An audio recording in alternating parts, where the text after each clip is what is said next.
Pabalik na kami ng Canada. Ay, si nanay. This is it. Yan.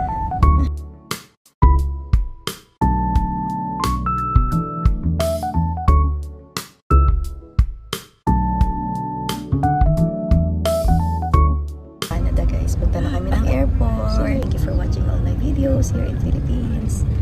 Yan, thank you.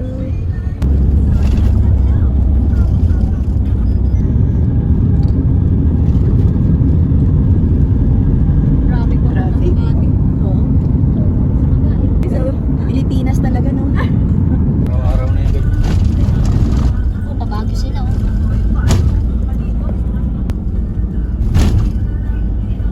Go na, nanay. Bye-bye. Dito na tayo sa loob ng airport, guys. For check-in na tayo. Ano lang, pila lang. Ayan, guys, pila. Ang haba ng pila. So, busy ang airport.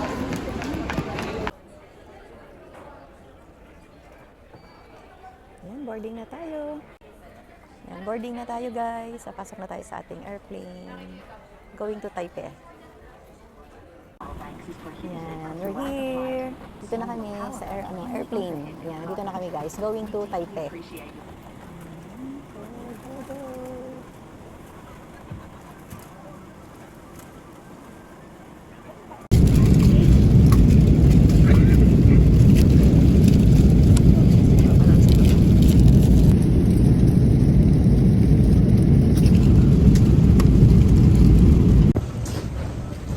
Nandito na tayo sa Taipei Airport, guys. Nakapag-land na tayo dito. So, mag-iintay na lang tayo ng ilang oras. Papunta naman tayo ng Vancouver, Canada. Yan, guys. So, stay muna tayo dito sa ating Taiwan layover. Yan, guys. Okay. Si asawa. Yan, go. Yan, guys. Ang laki din ng Taiwan Airport. Tsaka malinis din. Yan, maganda din.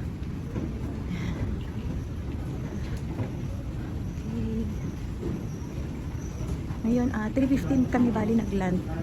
3:15 AM, PM, 3:15 PM dito sa Taiwan. Kain muna tayo dito, guys. Dinner time. Anong oras na ba? Magsi-6 na, no? Magsi-6 PM na, guys. Nandito pa kami sa Taiwan Airport. Nag-intay kami dito ng aming flight. So, medyo mahaba yung aming layover. So, ayan, habang nag-iintay, mag-dinner muna tayo, guys. Kasi gabi na rin. Mamaya pa yung flight namin, mamayang 11 o'clock. So, eto, nandito kami ngayon sa restaurant dito sa loob ng airport. Ayan. Nag-order kami ng noodles para medyo may mainit-init na sabaw. Yan si Ariel. Ito yung in-order namin, wonton. Wonton, ito yung kasama niya. Tofu at saka beans. Ano ba tawag dito sa beans ito? Edame? Edame ba yun? Basta yun, yung beans na yun. At saka longbao. Yan, masarap, guys. Ito may sausawan, may ganyan. Dito kami, guys, kumain. Ayan, dyan kami kumain, dyan kami nag-order. Ayan, marami din kasing orderan dito sa airport. Tabi-tabi sila. Kaya mamimili ka lang din kahit hindi ka na pumunta sa food court. Ayan, so ayan, guys, kain muna tayo. Ayan, kain tayo, guys. Masarap din yung wonton nila dito. How cheap the wonton. Mainit ba?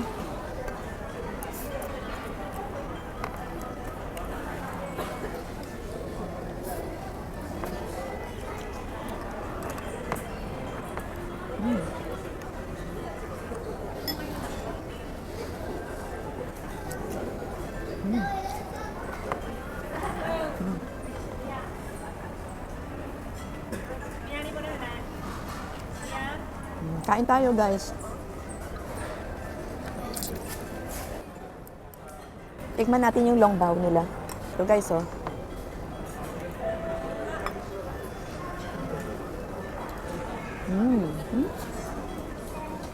Sarap.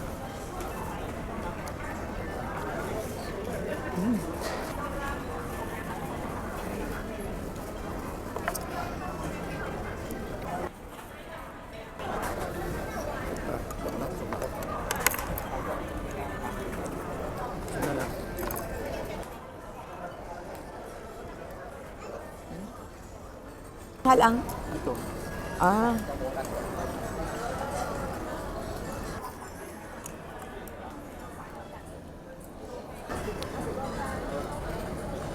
Tofu.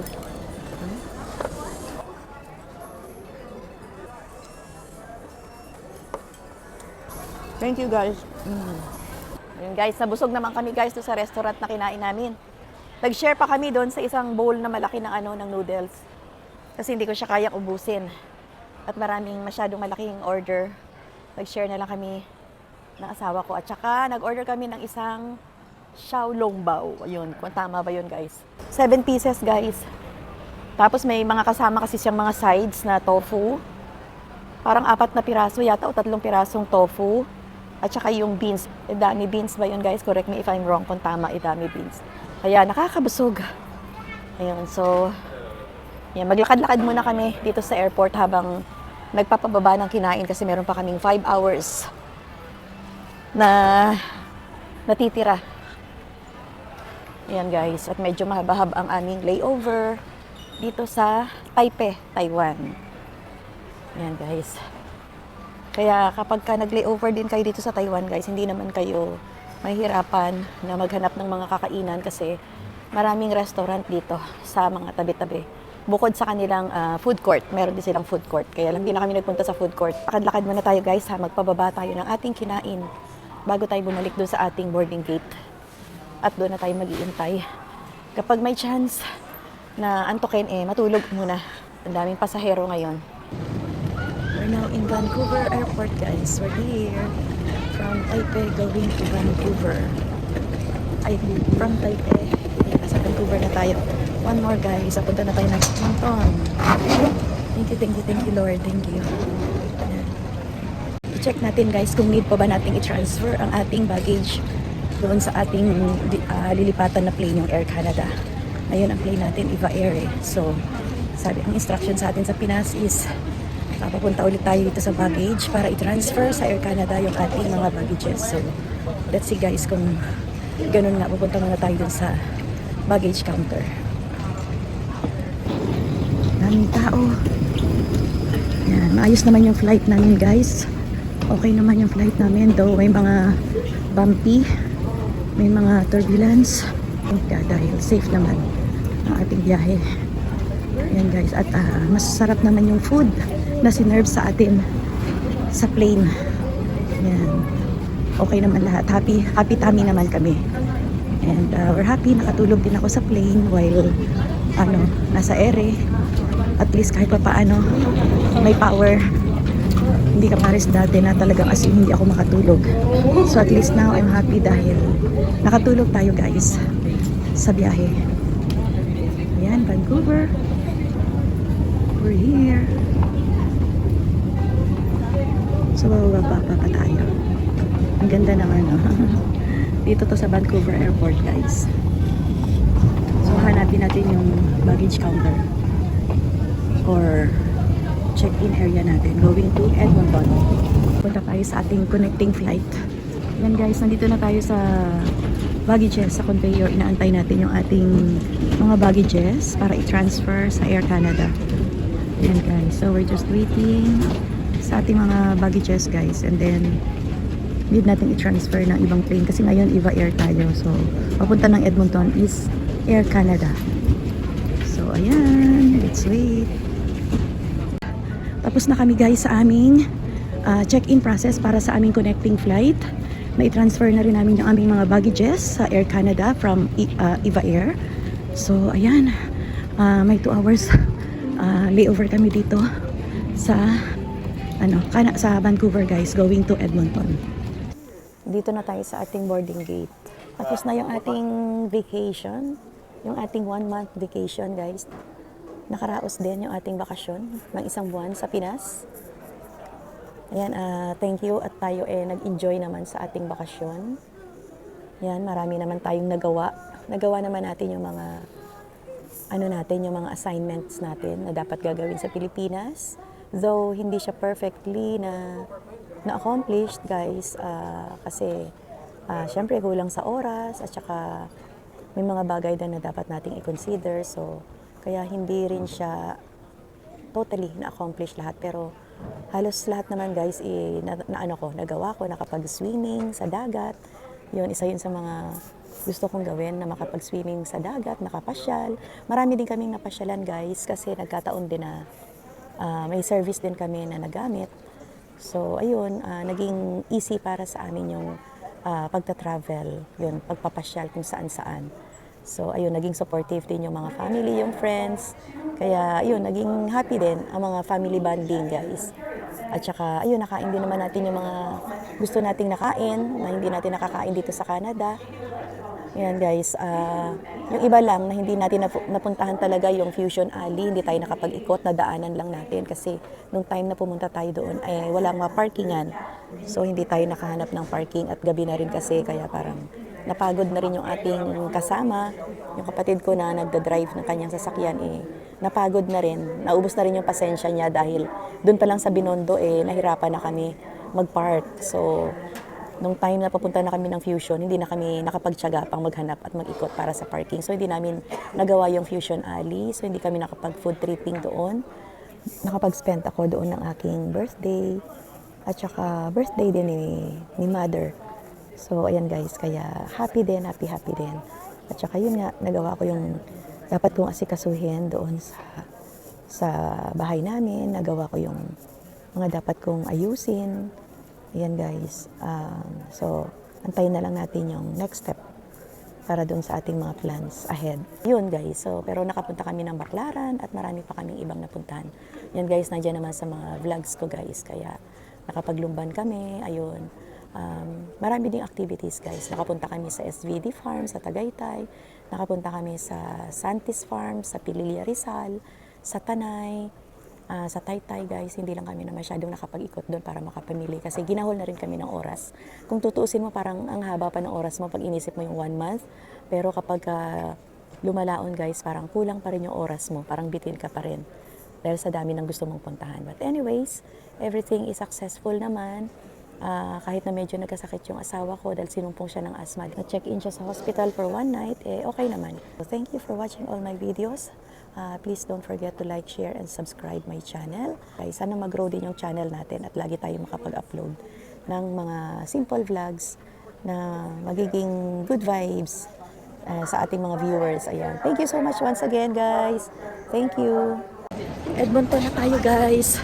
We're here. Kaya lang, napakalamig, guys. Wala pala tayong baong jacket. My God, yun ang problema natin ngayon. Yun ang problem. Hindi tayo prepared. Wala tayong dalang jacket ang ginaw. So, bahala na. Antayin natin yung bagahe natin. May tao. Antayin natin. Doon tayo sa pila na di Vancouver.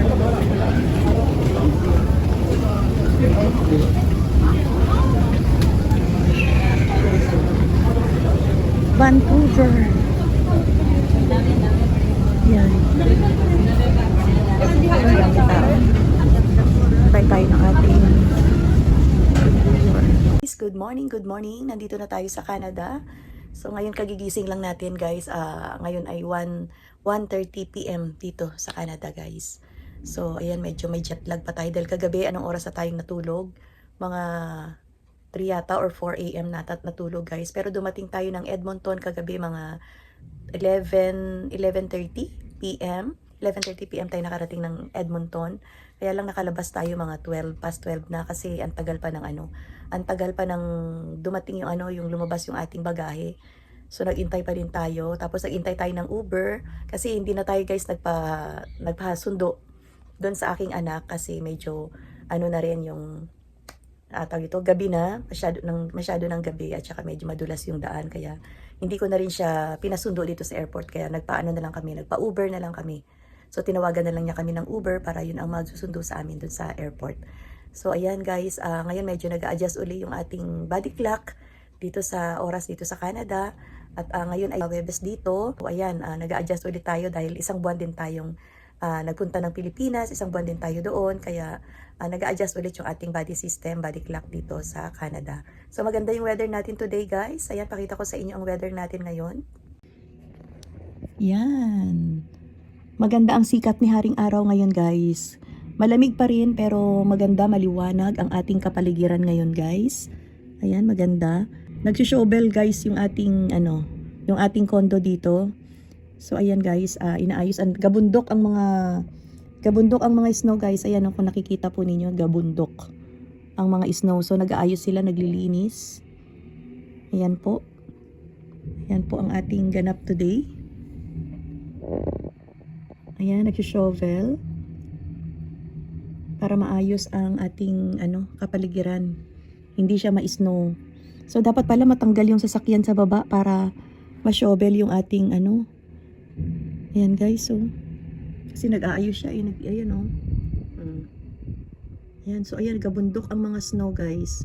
Ngayon ay February na. Ayan, pa March is going to spring na guys yon. Medyo hindi na masyadong magi-snow. Although meron pa rin yan, mangilan-ngilan, pero going to spring na tayo and then summer na po. So ayan guys, ito yung ating binabayaran dito na condo fee. Ayan. So nagme-maintain sila ng ating maayos yung ating paligid dito guys sa loob ng compound. Ayan, ang dami rin dun guys. So kung nakikita nyo, gabundok din yung dun sa banda dun. Hindi ko lang mahagip masyado. Ayan guys, so nakita nyo may taong lumalakad dun, gabundok din yung mga snow dun. Ayan, so hahakutin na naman siguro nila yung mga snow na yan doon sa gitna ng ground. Yan, dito sa gitna. Yan, dyan. Yan guys, so ayan po ang ating weather today. Sunny day. It's a beautiful day.